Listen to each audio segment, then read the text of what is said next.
After 9 action-packed match days over the last 2.5 weeks, the FIFA Arab Cup 2021 came to a climax on Saturday, with Algeria lifting the trophy with 2-0 win against Tunisia from substitutes Amir Sayoud and Yassim Brahimi. This victory emphasizes North Africa's dominance in the tournament that served as a World Cup dress rehearsal for Qatari organizers. I would like to thank the Algerian people and thank God for helping us win the Arab Cup. We made our people happy and they supported us with all their might. We saw videos of fans in Algeria. This is something that gave us motivation and helped us win this championship. It was not easy from the first game to the last. Thank God, we deserved to win this championship.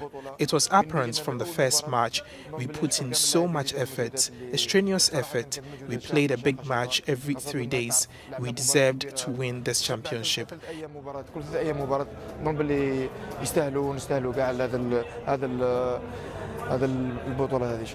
The African continent had 6 representatives at the tournament, which was last staged in 2012, hosted by Saudi Arabia, but revived by FIFA in an expanded 16-team format. This is not your usual hall for a runway show. Here at the 19th edition of the Dakar Fashion Week, patrons are gathered under a baobab tree to catch a glimpse of designs by some 18 fashion designers from across the continent. Designs from Ivory Coast, Mozambique and Ethiopia were featured on the runway. Organizer of the event, Senegalese stylist Adama Ndiaye, said this year's edition was easier to organize. It's a meeting of our African fashion family, and besides right now, with the pandemic, we don't have everyone. We create our ecosystem and we live it. We live it freely, we live it passionately, and we live it without restraint. Organizers chose to return to the Baobab Forest to remind participants of the fashion world's responsibility to operate in a sustainable way. Textile production generates 1.2 billion tons of carbon emissions annually, and if current rates continue, the industry could account for more than a quarter of global emissions by 2050. My collection is called Hope. We tried to use materials that are usually thrown away in nature. Here in Africa, we see a lot of plastics everywhere. For this dress, we used golden plastic. It's just to show that we can use the things we throw away and make dresses out of them. The Dakar Fashion Week, which opened on Friday and ends on Sunday, is one of the continent's longest running fashion exhibitions. African materials are highlighted. Africa is highlighted. I think it's a beautiful thing, and the show was extraordinary. I was impressed by several artists.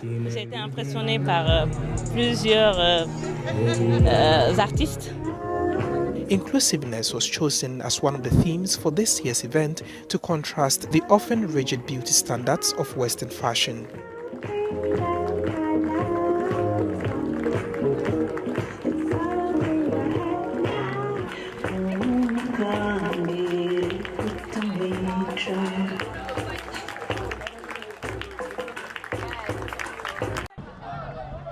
Thousands of Sudanese on Sunday took to the streets of the country's capital, Khartoum, marking 3 years of protest that touched off a popular uprising that led to the overthrow of longtime President Omar al-Bashir. Earlier reports suggested that security forces had fired tear gas at the protesters. Any form of coup is rejected. Even with Hamdok's return to the government, our revolution, the glorious December Revolution, is for the sake of a civil institution and a complete civil authority, not for the sake of individuals. I am here because I completely reject this entire political agreement, since it does not represent the people.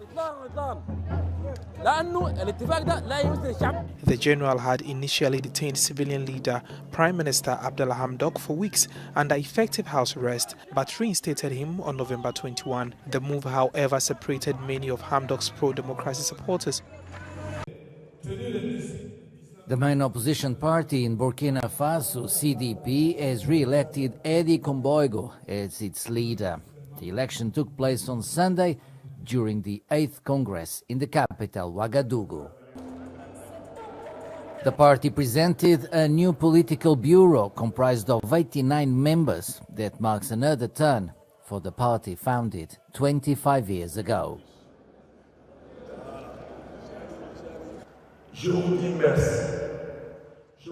I thank you and assure you that you have made the right choice. I promise fair management of the party.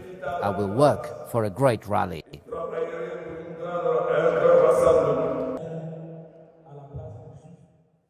During the Congress, the party confirmed former leader Blaise Compaoré as honorary president and vowed to increase internal cohesion. We decided to keep President Blaise Compaoré as honorary president, but we withdrew all the attributions that were given to him. The re-elected leader promised to carry out an extensive reform plan with a view to increase support among the grassroots.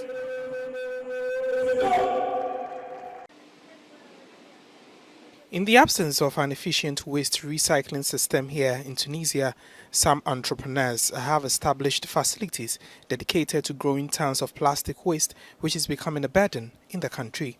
The African Recycling Company is located near the capital, Tunis. The state is paying between 150 and 200 dinar, approximately 61 euro per ton, to landfill this waste and to transport it. In Europe and in other countries, they consider that this waste is an asset. Many investors in Europe have invested in waste to make money.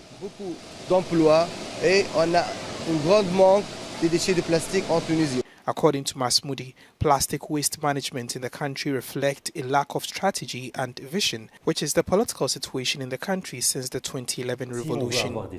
If you want to have solutions, you have to have a fixed strategy, which cannot be changed. There have been many changes, and every time we are back to where we started.